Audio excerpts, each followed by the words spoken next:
nag-confirm tinukaro na. Mag-i-English ako dito.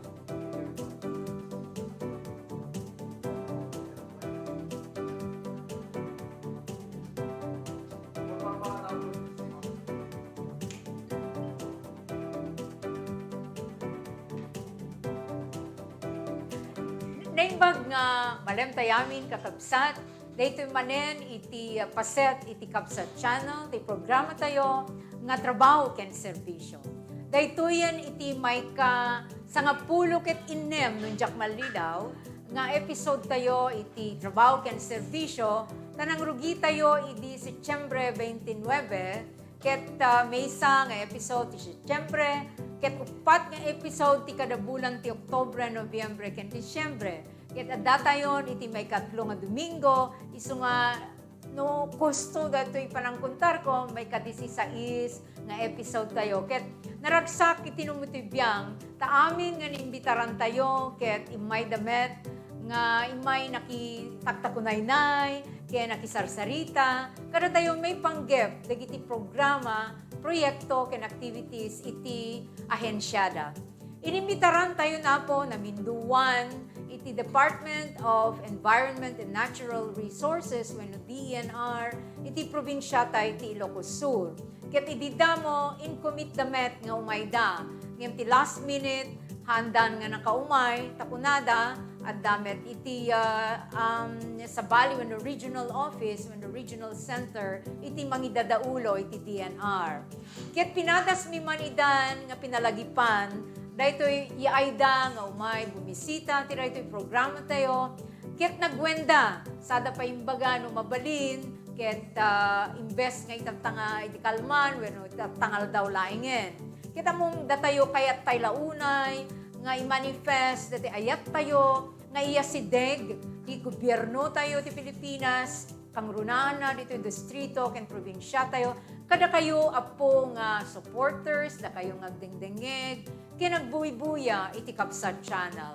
Ngem it is very unfortunate ta last minute na isauman iti DENR ti probinsya tayo ti opisina da dito'y Bantay nga hanman nga makaumay ti mangidadaulo unuman pa'y pinalo up tinumutibiyang kastamet dagiti kakadwak dito'y Kabsat channel.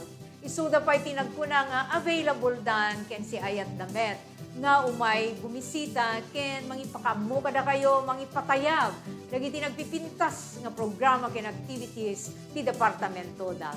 Ket sapay kumasya kun ti muna shout out. I-shout out ko kada kayo apo nga da iti Department of Environment and Natural Resources nga ti opisina iti Kabsat channel wenno opisina ni Congressman DVB Saveliano ket silulukat no anyaman ti kayat yung ipakamu kada kami wenno anyaman iti clarification yun no apay nga naminduan ngayon committee apo ti ayo ditoy ngem ket di naminduan met last minute nga ipakamuyo ngahan kayo makaumay.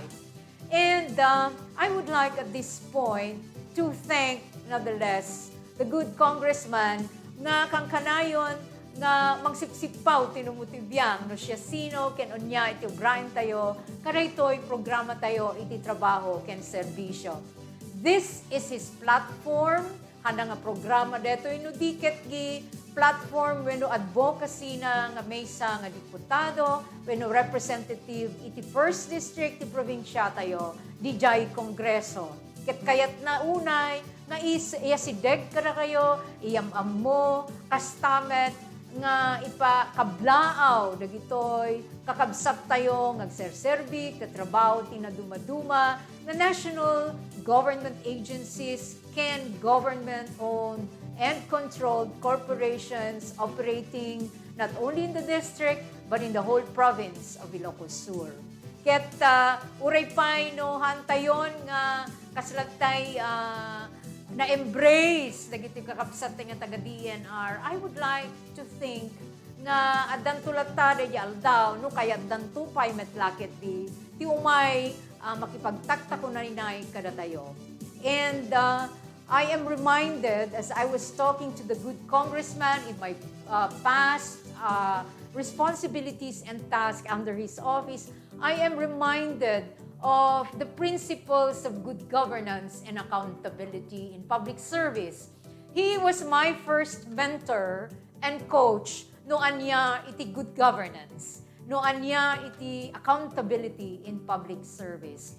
And this gave me this very good motivation, di panangisursuro na kanya, nga agisuro iti napintas, nga kolehyo, iso ti College of Public Administration at the University of Northern Philippines. I am very lucky to have been accepted and appointed by the President of the University nga mangisuro iti duwa nga subject kakabsat. Gaputawan ti bisita tayon, alag da iti nga gundaway, iti mangipakaammo no niya iti naadal ko, kina Apo Divi, idi isuna, ket gobernador, vice governor, ken congressman, and now as deputy speaker, no anya iti good governance. Ken no anya iti the principles in public service. Ket kuna napintas nga inakyalati uday toy karagiti estudyante. Ken mabalinmet nga deti panakidanggay ko karagiti na dumadu mga ahensya ti gobyerno, may papan deti wenno bayga po kadati panagbisita dadtoy, wenno panag-guest dito programa tayo, adumet ti maadal ko. But of course, we learn the good things and we also learn the not so good things. One principle of good governance and accountability in public service is leadership. No sika ket maysa nga mangimanehar wenno mangidaulo ti maysa nga ahensya or corporation of the government, you should provide leadership by knowing what is your vision, your mission, and your mandate. So nga anya iti akem ken responsibilidad ti maysa nga ahensya. Ket sika nga mangidaulo amwem no kasano iti mangbuangay to manage and supervise your staff, your managers, your field staff, and your various stakeholders. Sino dagiti partners mo, no LGUs daman, no dagiti public officials, when no dagiti civil society, when no civic organizations, and the community leaders as well. Ket no sika ket nekkan iti daytoy skill of leadership. Anytime, any moment, no damagin daking ka, when amwen daking ka, ti akemyo, na daras mo nga may salita. And you have a mastery of all your programs, projects, and activities in the past, as well as the current, and moving forward, no anya dagiti na dumaduma, nga activities yung tupay. Kastamet, nga ti may kadwa nga principle of good governance that ay kunada nga responsibility. You are responsible to imbibe among your staff in order to deliver your various services to our people. Especially so, no adda ka iti public service. When adda ka agserserbi, kinagtatrabaho, kang runaan na iti gobyerno tayo. Tinan mo ito biyang magustuhan na rin may katlo nga prinsipyo. So, the principle of transparency. So nga, as public servants, masapol nga open tayo ti information. Ipakamu tayo, kadagiti kadwan, kang runaan na kadagiti publiko, no anya ti mararamid, ti uneg, iti opisina, kastamet, no anya dagiti mayalati tayo nga pagbanagan, ken kang runaan nga maited, nga public service, when benefits kadagiti kadwan, kadagiti constituents, ken even our stakeholders. So nga, the principle of transparency is giving the right information to the people who deserves information from us as public servants. Hanla nga open, but we need to have this give and take. Ipakamu tayo, ag-disseminate tayo, itatay tinananay nga information, and whatever concerns iti public, nga kayat da nga muen karagiti opisina tayo apo, masapol nga itetay kadakwada. That is the third principle in good governance and accountability or public service. Kiti may kapat so dayjay integrity. Masapol nga dagiti adda ang agserserbi iti national government agency when ti urean niya nga sangay iti national government wenno iti gobyerno ti Pilipinas, masapol apo nga addaretoy integridad da. Masapol nga natalged ken mapagtalkan kayo dagiti tattao. And the last, of course, is accountability. Why do we need to be accountable? Ipakaamu tayo, kadagiti ng TED iti talek, ken ti ayat, nga tayo, agpwesto tayo, agtugaw tayo, ken adaakem tayo nga mga TED iti serbisyo, kadagiti tattao. We are accountable to the people whom we serve. We are accountable even to the media who are our partners, whether print, broadcast, or even radio or television. And we are also accountable to our partners, local government units, and other agencies alike. Iso nga kakabsat, alek man dati manen, tigundaway, nga mangipakamu kada kayo, nga da kayo apo, nga ahensya ti gobyerno, nga imayan bimisita, kaya nagbalin nga guest, dito'y programa tayo, nga trabaho ken serbisyo, kas ti taga Department of Education, ito'y Schools Division of Vigan City, the Schools Division of Ilocos Sur, the Department of Health, the Department of Science and Technology, the Department of Public Works and Highways, Department of Labor and Employment, Department of Social Welfare and Development, kastamet iti National Crop Insurance Corporation, the PhilHealth, ken dagiti da dumapay nga imay ng guest ditoy, agyaman kami kada kayo. Sapay kuma, tadagiti imbitaran tayo, they take this seriously. Kasi sincero apo, tinumutibiyang, kang runaan na, dito akin platform detoy, akin channel detoy, ni Apo Congressman D.V. Sabeliano. And we look forward, kadagiti kakabsat tayo, nga po, nga direktor, probinsya tayo, ken uray pa iti region, nga umaydan tumet bumisita ditoy, numaawat dati imbitasyon, tingungutin tayo, nga Congressman D.V. Sabeliano. Itata kakabsat, basain tayo man, dagiti kimablaaw, yan nang TED, iti mensahe kada tayo, kas ni Ray Paul Alviar Tenorio, iso ti top fan ti daytoy nga segment tayo, at puso nga iyawat na ditoy, Kathleen Dumanico Semilia with a thumbs up, niya po Ed Santos, bakit po kayo deadma ng DNR? Yan malalaman natin kung sila ay mag-guest dito kung gusto pa nila, because we have given them 2 episodes already, twice invitation niya po DB. I don't think it is deadma. Siguro, dati meeting dati, isot ko na, the meeting da idi. Kaya next time ton, idi next time, nagwenda man na po, ngayon kit din bagaman da di headdan, nga daman meeting nga nakapananan. And yet, twice they had confirmed. Perhaps they still do not realize the value and the extent of our program, because this is not just within the district, we can even reach the province, the region, the whole country, and even outside of the Philippines. Takakabsat ado dagitig buybuya nga kakabsat tayo iti balasiw tao. Kastamet nga imbitaran tayo no deadma or snobbish ada kanyayo nga mangkita no apay nga hanman nga imayen iti DENR uray no inururay mi ida ditoy ket kunada nga jayhead adda iti meeting so nga alaket no kasday iti decision da ket we are quite flexible and we do give respect to that decision. Imamom direct may sana matiding executive. I've served the Philippine Red Cross for 24 long years. In the province, I was in charge of the Regional Disaster Action Team for Region 1, comprising 7 provinces, sanlang upat ti Region 1 idino di pito. I have reached international level. I was disaster management in charge in a very important operation, the tsunami operations of 2005 onwards. I was a country delegate or a country representative or country director working for years in Indonesia, and if I give my commitment, I give it out professionally.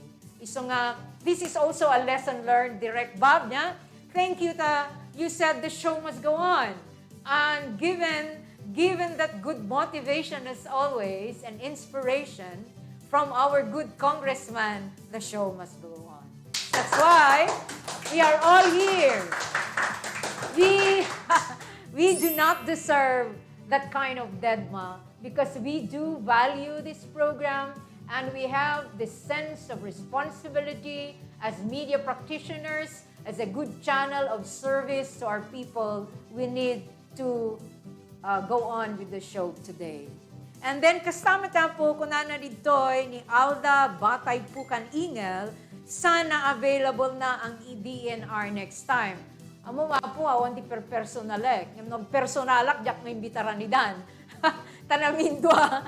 Ngayon imbitaran tayo, at surat ni Congressman, finalo up ko by phone, manunga staff ti finalo up ko, han pailangan DJ staff, IDG head, even the assistant Penro, and a coordinator for so many years, and yet, anjak ka mo no apay, ang kay basik ng nervyos. Apo, tawan ti personalin tinumutibiyang, ang namit kumilaw dito yung programa tayo. And if I remember it right, the provincial directors were so happy at the time we invited them through phone pailaing a call, through invitation. Idinaawa na rin the official communication ni Sir. They felt so elated, they were happy, and they found it very, very informative para kalaki adhensyada ng mga yalatiw karigding-ding-ding kinagbuy-buya. So nga po, we still want to invite officially whoever nagtakem, agakem, iti na dumaduma nga ahensyad, iti gobyerno, not necessarily the Department of Environment and Natural Resources. Taday ito programa tayo, hantay met nga pilpilitin. In fact, adu iti provincial heads nga nagkuna siaktomet ti sumaruno. Dakamintomet ti sumaruno. Okay? Next, ni Ed Santos kunana ayaw po siguro ng DENR sa kabsa. They can only answer that for themselves. Siya kanakmet nga taga-DENR po. Only, I wish na dadatata ditoy programa tayo. Lalo ket hanak nga aggressive iti call send 30 minutes before call time. Iso nga, jakam mo no nyat na aramid, awam met ti nag-appear ditoy, awam met ti person nang imay nang ipakam mo, ti explanation da. Kaya't daman kin saan, desisyon da dayaya po. Next, we have Lee J. John kunada, tell me more. Tell me more about what, LJ John? Siguro tell you more about the principles of accountability, the principle of transparency, responsibility, integrity, and leadership. Again, roll ka jay classic next sem because I would definitely miss my students at the University of Northern Philippines. I would definitely miss my class, but nonetheless, I'm committing myself to transfer knowledge because I believe in knowledge management. I believe in the leadership of the president of the university and the deanship of Dean De La Rosa and the secretary of the College of Public Ad, Mr. Sid Javier. Hello and shout out to all of you.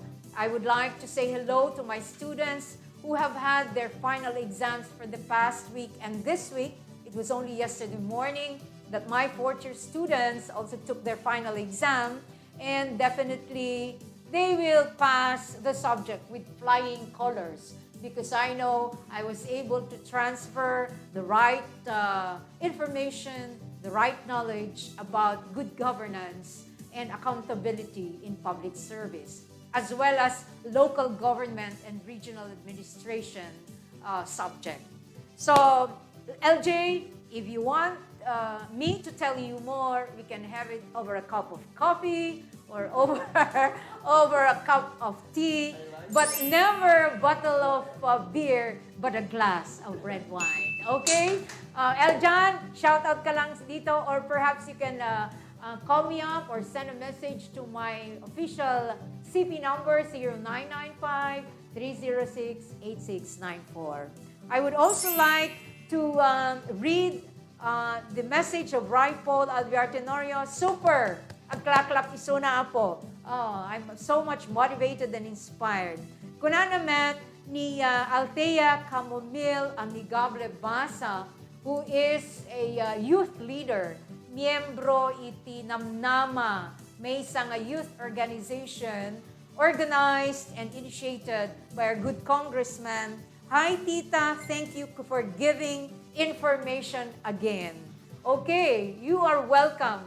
This is information about good governance, about Kabsat Channel, about the public service that it does. Kastamet no niya iti advocacy ni Apo Congressman. But definitely no information about DENR. Okay? Kung ano naman ni Luis, Marius, strike 2 na pala sila. Naku, huwag nyo nang igiit. Kasi baka, kung lalo ninyong igigiit ito, if you rub it in more, I will give other lessons of good governance and accountability in public service. Nonetheless, I would like to reiterate the instruction of my production manager and director, Gilbert here, who said, open ti opisina tayo no apay nga nag-strike tun ti DNR. Mabalin ni Apo Diving agbuy-buyag kat kataway tatan. Takunana, mapalpalagi pandantulaing no budget review manen. Anyan to nga tati ibagak, ag-strike to aktomet nga hanggang pirma. Iti budget, iti DNR, baka kunana kakabsat. So I need not rub it in on the issue of DNR not coming today in our program. Rather, I will discuss further no anya pa dagiti activities tayo, tanayon iti public service, nayon ti trabaho, ken serbisyo iti Kabsat Channel. Okay. Basahan tayo tumanin, madamdama kakabsat, dagiti nagsasayaat, medyo bumarbara, dagiti pidit-pidit ti lapayag kon, tagdamit ten, dagiti reaction, iti agbuy-buy, may panggap, dati absence, no?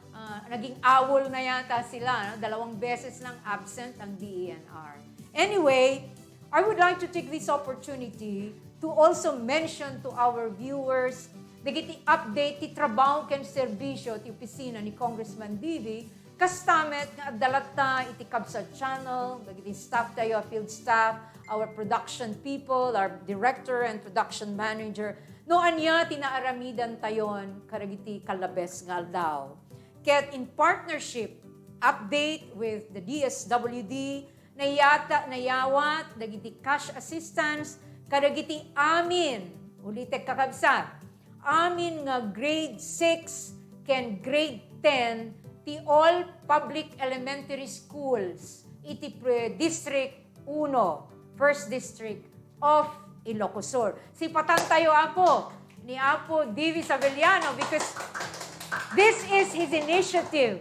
So it is not just transferring academic requirements or adhering to academic excellence or scholastic excellence.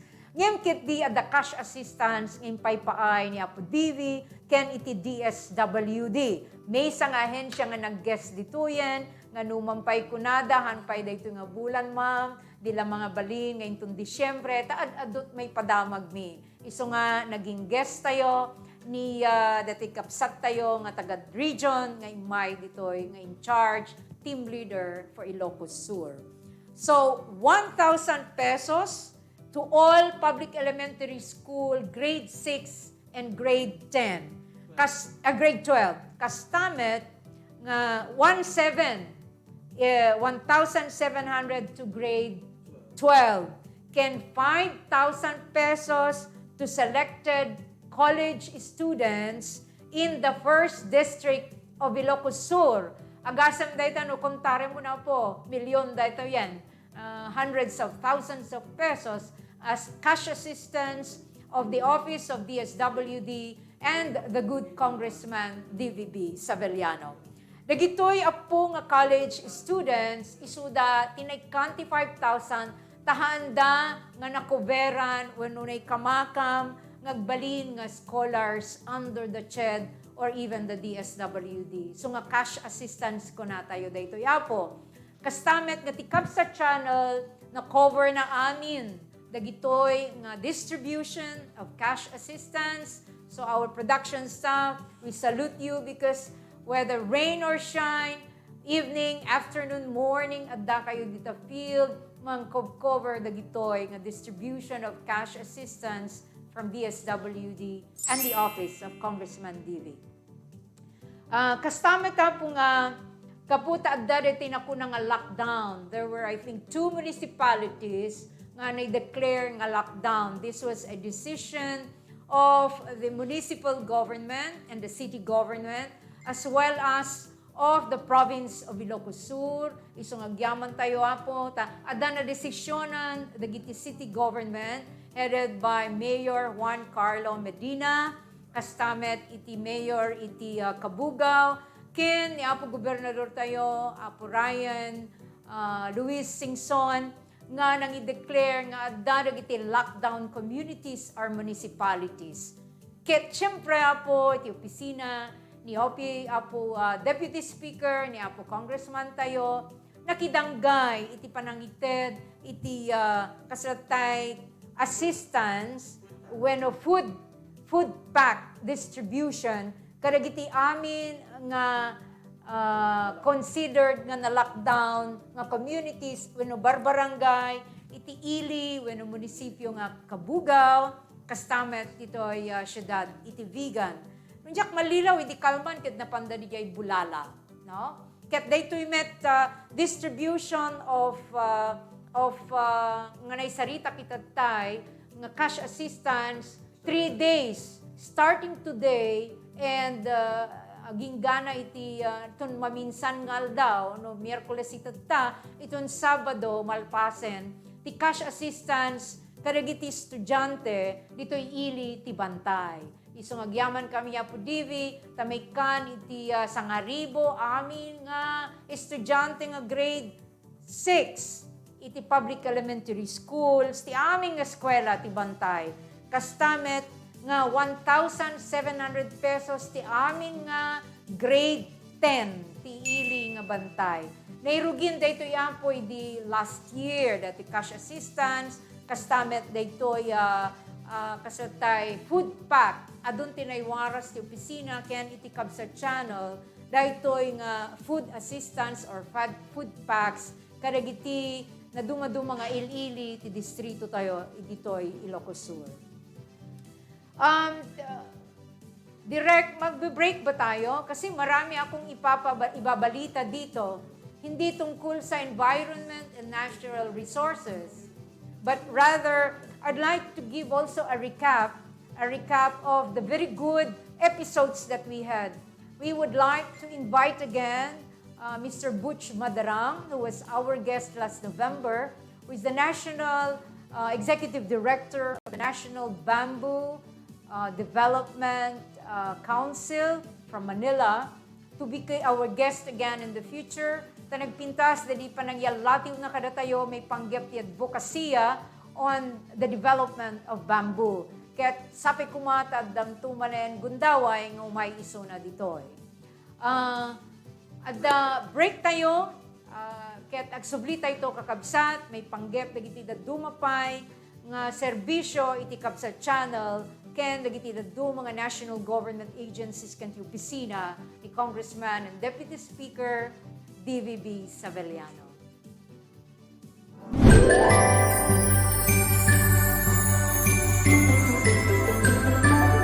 Upang mas lalong maisulong at mapaigting ang industriya ng kawayan sa unang distrito ng Ilocos Sur, hinikayat ni Kong D.V. Saveliano ang komunidad na makiisa at makipagtulungang makabuo ng mga lugar na pwedeng maging pasyalan, hindi lamang sa kanilang barangay ngunit maaari ding dayuhin ng iba pang mga lokal na turista sa probinsya. Ang proyektong ito ay tinawag na Creating Bamboo Park kung saan ang kawayan ang natatanging materyales sa pagbuo ng proyekto. Pinangunahan ito ng mga benepisaryo ng tupad na talaga namang natatangi sa lahat ng mga proyektong nagawa sa ilalim ng tulong panghanap buhay sa ating disadvantaged or displaced workers. Naging masaya ang ginawang ebalwasyon at talaga namang ikinagulat pa ng mga evaluators dahil sa husay at nakakabilib ng mga pamamaraan kung paano nilang ginamit ang mga kawayan. Napakasayang makita nung buong komunidad ng distrito ng Ilocos Sur ay nagkaroon ng pagkakaisa sa pagbuo ng isang bamboo park. Nagkaroon sila ng madaming ideya sa pagbuo ng iba't ibang produkto na pwedeng magamit ng komunidad. Sa panahon ng sakuna or pwede rin na maging pahingahan, relaxation ba, nung sa ilan. At pwede din gamitin sa sports, sa kusina, mga utensils natin, po pwede pala siyang gamitin. May mga pwede pa tayong gawing produkto na pwede nating ibenta, which is talaga mapagkakakitaan nila. Siguro unang-una, nakikita ko yun sa programa ni Kong na nagkakaroon tayo ng seminars kung paano tayo magpo-propagate ng bamboo. Siguro yun yung una pwede nating i-share sa kanila, and then later on, mas mapapausbong pa natin kung ano pa yung mga ibang produkto na pwede nating gawin mula sa kawayan.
nakita ko yung kung paano pinangalagaan ng mga tao yung mga kawayan. Dati yung mga bundok na mamasusukal, ngayon ang ganda-ganda. Pwedeng gawing tourist destination sila. Kaya masayang-masaya yung mga tao na nakagawa pala tayo ng ganito. Dahil sa kawayan, napaganda nila yung park nila. At ito parang tuwang-tuwa yung mga tao. Yung initiative ni Sir Divi na gumawa tayo ng mga bamboo pot natin. Lumabas yung mga kung paano gamitin yung kahalagahan ng kawayan. Kasi mayroon pa akong nakitang ginawang tinidor kutsara, parang ganun. Yun, hindi dati ginagamit yun. Ang dating ginagamit lang dyan, yung mga bayingyang, mga kadang-kadang kung ano lang. Pero maraming akong nakitang lumabas na pwede pala. Kaya pagka naalagaan natin yung kawayan natin, yun. Ito yung nakikita ko na kung bakit si Sir Divi ay binigyan niya ng halaga ang mga kawayan. Ang advokasya ni Kong Divi Savillano para sa patuloy na pagpapalawak at pagsulong ng industriya ng kawayan ay talaga namang siniseryoso at tinututukang trabahuhin ng kongresista. Kaya naman kaliwat kanan ang pagbibigay ng mga pagsasanay para sa propagasyon, wastong pag-aalaga at paglikha ng iba't ibang mga produkto gamit ang kawayan. Malaki sir ang nagagawa na nitong proyekto ito dahil may expose sir sa lahat ng tao dito dahil may approve itong bamboo kasi maraming pakagawaan niya sir itong sinabi ni Sir Kong na ganito na proyekto.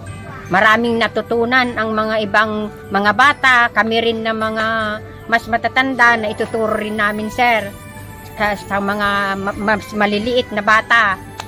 Sir, ito. At may expose namin lahat kung alin ang alam namin sa mga ninuno namin, sir. Okay naman, sir, ang aming samahan.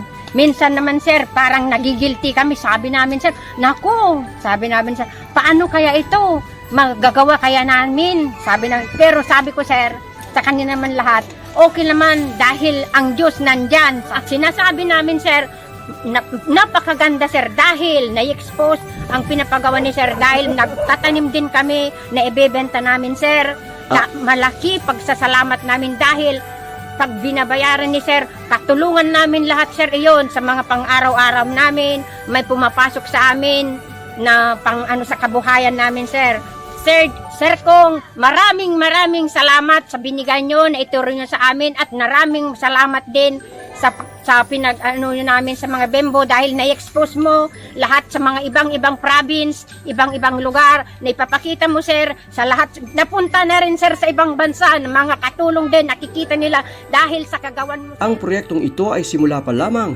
Layunin ni Kong Divi Savillano na patuloy na isulong ang mga ganitong programa na makatutulong sa pag-angat ng turismo sa mga munisipalidad at upang mabigyang pansin ang kahalagahan ng kawayan sa buhay ng mga tao.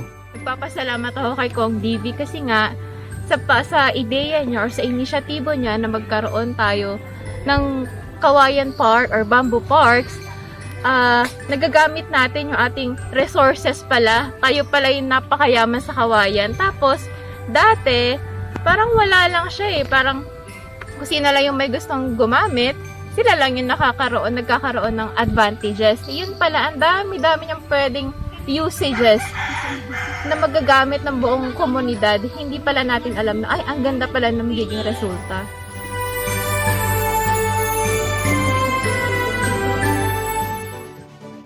Agsubli tayo kakabsat, ket nabaray ti tiyempunang yung darating makuna nga climate change nya.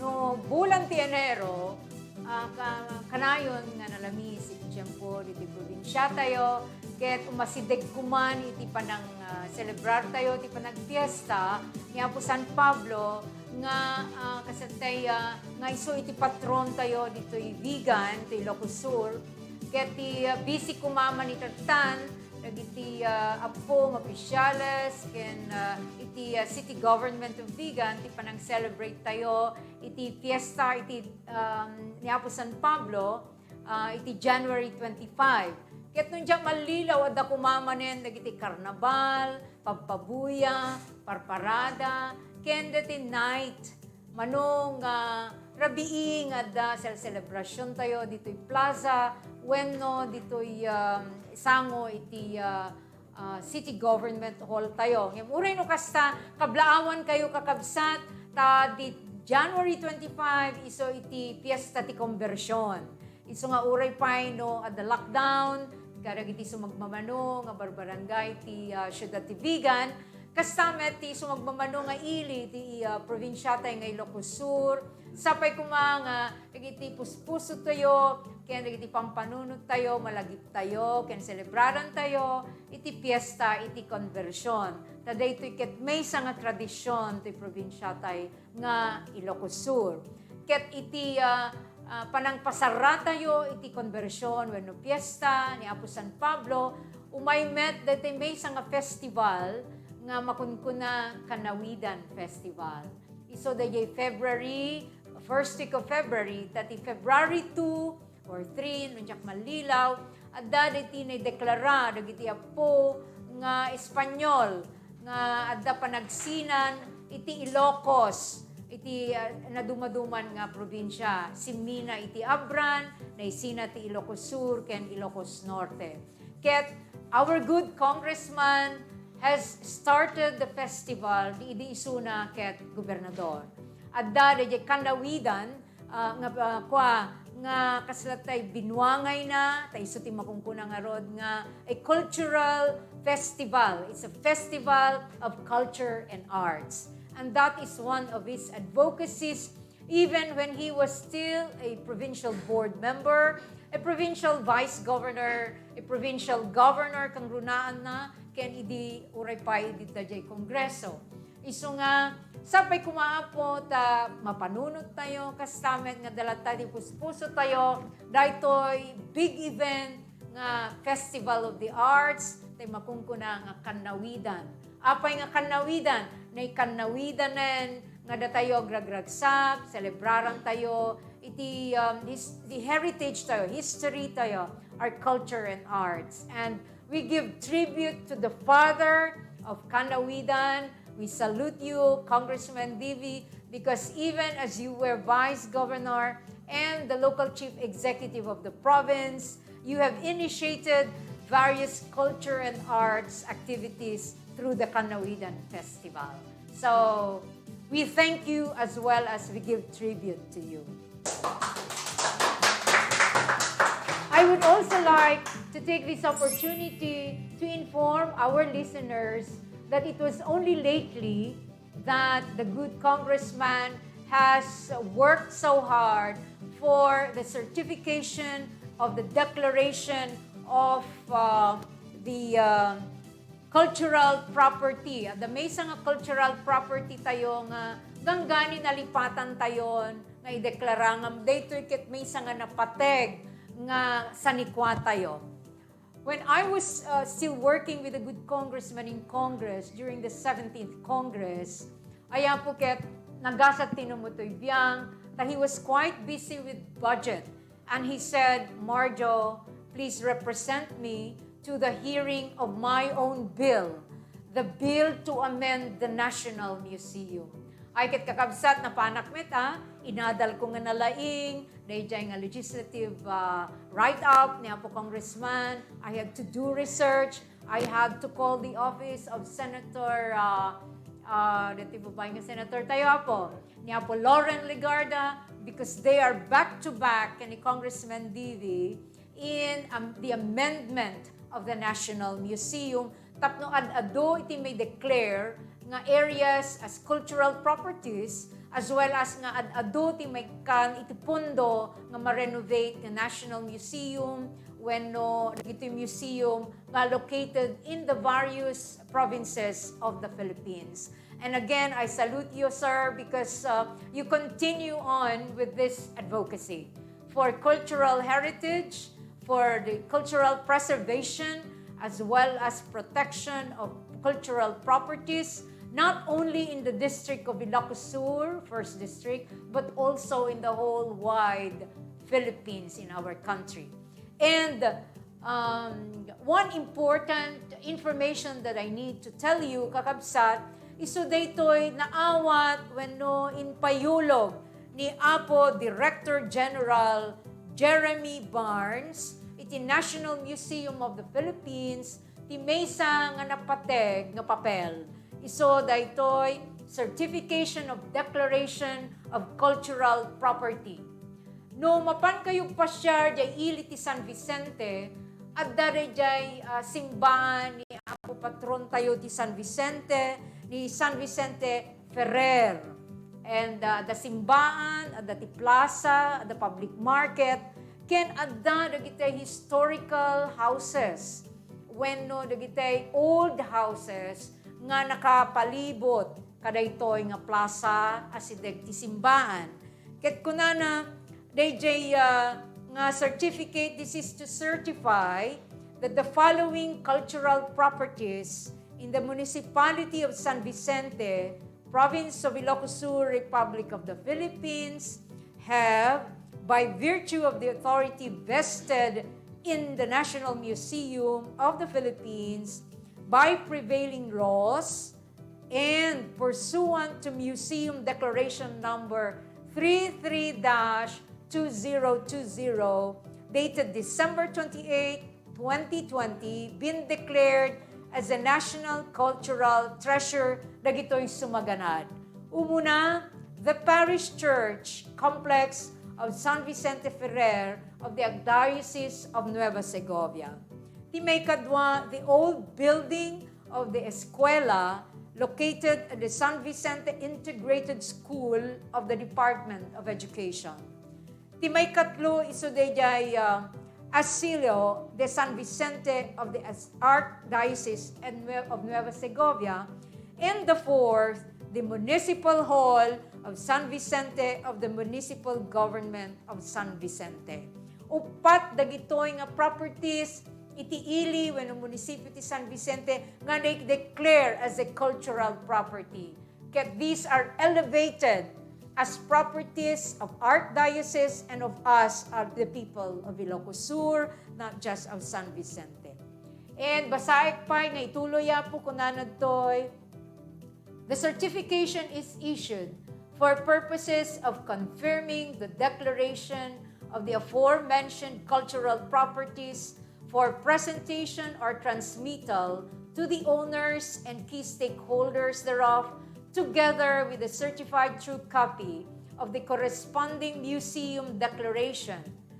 For this purpose, original copies of the certification shall be presented or transmitted to the parish of San Vicente Ferrer, the Archdiocese of Nueva Segovia, the municipal government of San Vicente, the San Vicente Integrated School, the Schools Division of Ilocos Sur of the Department of Education, Region 1, the Office of the Secretary of Education, the Provincial Government of Ilocos Sur, and the representative of the 1st Congressional District of Ilocos Sur, together with the congratulations of the National Museum of the Philippines and the commitment of this agency to support the protection, preservation, and promotion of the aforementioned cultural properties. Given this 19th day of January 2021 in Quezon City.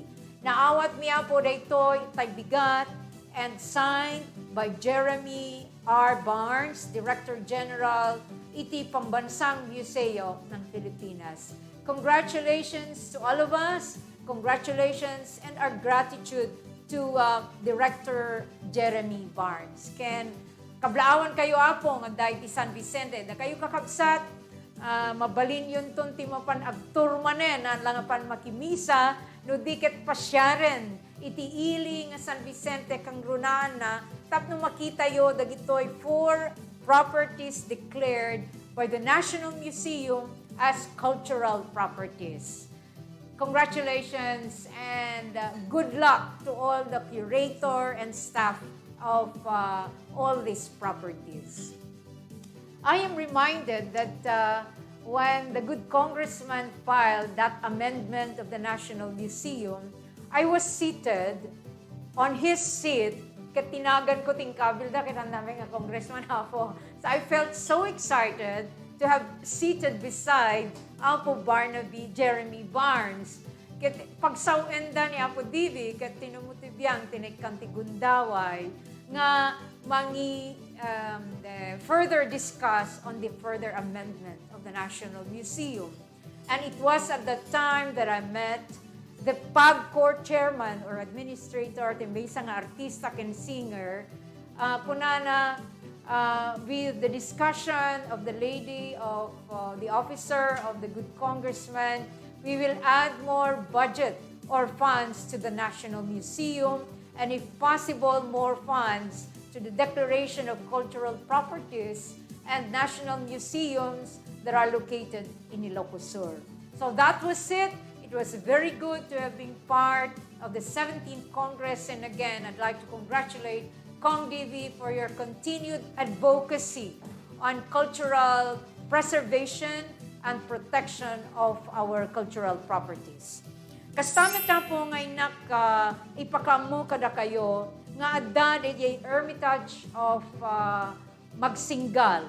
Tauray pa no titsuranan ket deprived, dilapidated, na mampay awan iti mangpanpansinen at dadjay ti simbaan nga pakimkimisan dagiti kadwan at dadjay ti bell tower ken museum iti Magsingal, but with the initiative and the connection and the position of our Deputy Speaker, naramid daytoy iti preservation na dagitoy nga properties digay Magsingal. And it is high time kakabsat, pasyaren tayo, no, dagundaway na, nga mapantay san lang yung San Vicente, but even in Magsingal. Tentay kitain, iti nagbaliwan na daytoy nga kaslatay property iti Archdiocese of Nueva Segovia. We would like also to congratulate not only the good congressman, not only the National Museum and the National Historical Commission or of the Philippines or NHCP, but also especially to the parish of both San Vicente and Magsingal, and to the people of both municipalities. Sapay kumaapo, tamanayunan manen iti bisita, wenno kasatay turista tayo, nga umay ti daytoy bisita iglesia, sanlay nga ito no iti fiesta, iti dagito nga il-ili, San Vicente ken Magsingal, kasmet garigiti kabangibang nga il-ili, ken iti syudad ti Vigan, no diket di kadagiti amin nga simsimban, because there is such a thing as religious pilgrim that we have to do or we can make apart from the celebration of the Holy Week this coming April or March.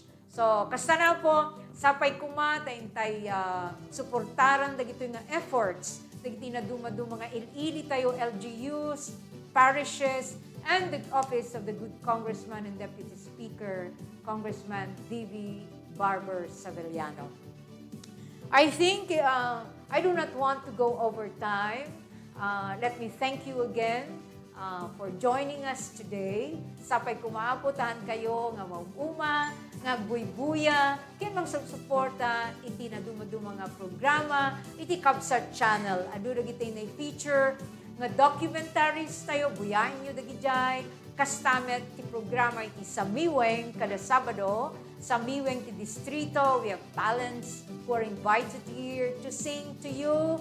Ken kayat you met iti ag-request, ken ag-shout out, tandamet live streaming tayo kada itoy nga programa tayo tunggal Sabado alas 12 aging gana ti alas 2. Ken suportaran nyo ako iti trabaho ken serbisyo, because not only national government agencies itimbitaran tayo ditoy, pati pa iti government-owned and controlled corporations, and soon, intay padaanan, amin pa nga local government units, ta isuda ket partner, na pateg, nga partner, iti opisina ni Kong Divi, dagiti na dumadu mga ahensya, kastamet iti Kabsat Channel. Agyaman na, this has been your host, Marjo Pungspusa Navigable. Thank you, and to all our supporters, we are in deep gratitude. Shout out to all my friends, my relatives overseas, and my family in Australia and the United States. Bye. I love you all.